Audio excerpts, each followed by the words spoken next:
My name is Sean Lynch, and I've been in the program just about 12 months now. Yeah, so I was born in Albuquerque, New Mexico, 1992.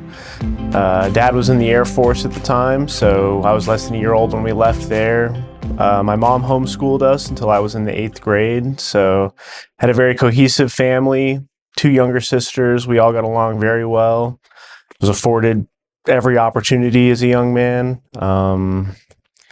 Yeah, we moved around all the time. We went to church. My dad was my Sunday school teacher for a while, so I was definitely involved in the church very heavily growing up.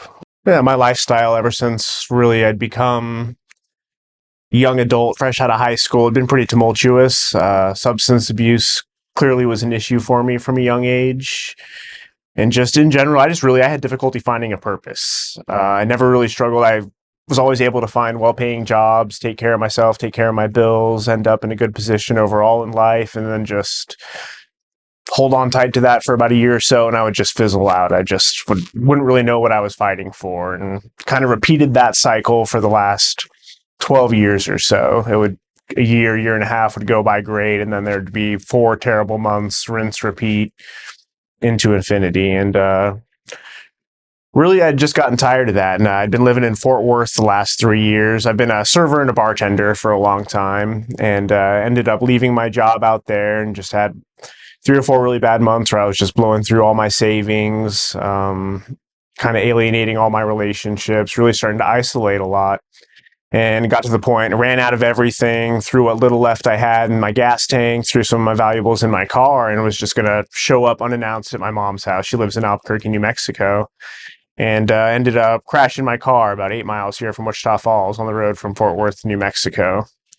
And kind of sat there. I was really frustrated. There was nobody I could call, nobody that was nearby that could conveniently help me out. So I ended up calling a church just here in Wichita Falls. I just Googled churches, and they answered. I kind of told them my story, and they asked, well, what do you want us to do for you? Like, how do you expect us to help? And I said, I don't really know. I just don't know what to do in this situation. I've never had something like this happen in my life where I'm just completely out of options. And they were like, well, go ahead, call this place. It'll give you somewhere to stay for the night. You can eat and just kind of get your bearings and figure it out.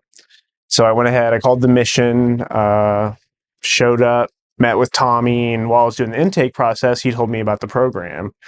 And it just kind of, I'd looked into a program while I was still in Fort Worth, and I didn't have insurance. And I was just, so everything was so crazy that I didn't have it in me to figure out all the pieces, that need to be put together to get into a program. There's a lot of legwork and a lot of financial stuff with that. And I was overwhelmed at that point. So just suddenly the fact that I ended up on the doorstep of one kind of seemed meant to be. So I went ahead, I enrolled in the program, waited 3 weeks in the ISP before I officially entered the program. And 11 months from then, here I am. Yeah, so initially, my first thought is I don't want to leave my car and every earthly possession I have. I could just try to hop on a Greyhound or something and leave, but I didn't want to just totally abandon every shred of life that I had. So that was my first reaction, when I showed up at Faith Mission, just, hey, I need to get my legs under me and figure this out.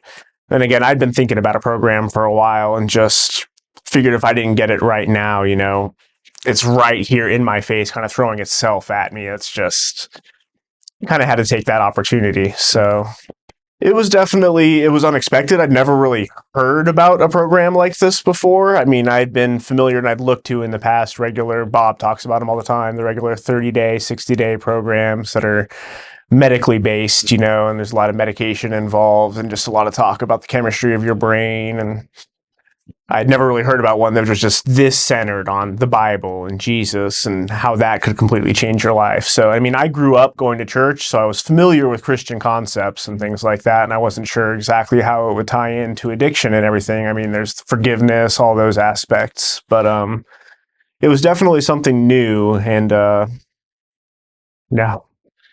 So the thing I probably learned the most being at the mission in terms of the Bible and Jesus is really establishing a relationship with God. I'd always heard that before, and I just always kind of assumed it was a buzzword, relationship with God, the cross, love, peace, all that. But I actually started to understand what it meant to have a relationship with God, to actually talk to him and really treat it like it was a relationship with another person where you hear each other out and you have to work on things, and you do need patience and love and understanding, and really the Bible gives you that understanding. It gives you kind of the parameters of the relationship you're supposed to have, but it's up to you to really establish and nurture that relationship and let it grow. So that was especially Steve Sewell. I'd like to really thank him. A lot of his classes really kind of opened my eyes to a lot of that and really got into some of the details that just helped make that clear to me.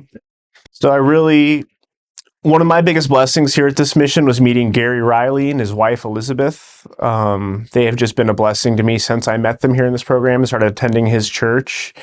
And just the family that I've met over there at the Turning Point of Grace, I really feel like I have a foundation around me right now, just people that I can rely on, and just people that have really given me a reason to be excited by life again, and just seeing how they are with their family and their families, the people that I go to church with.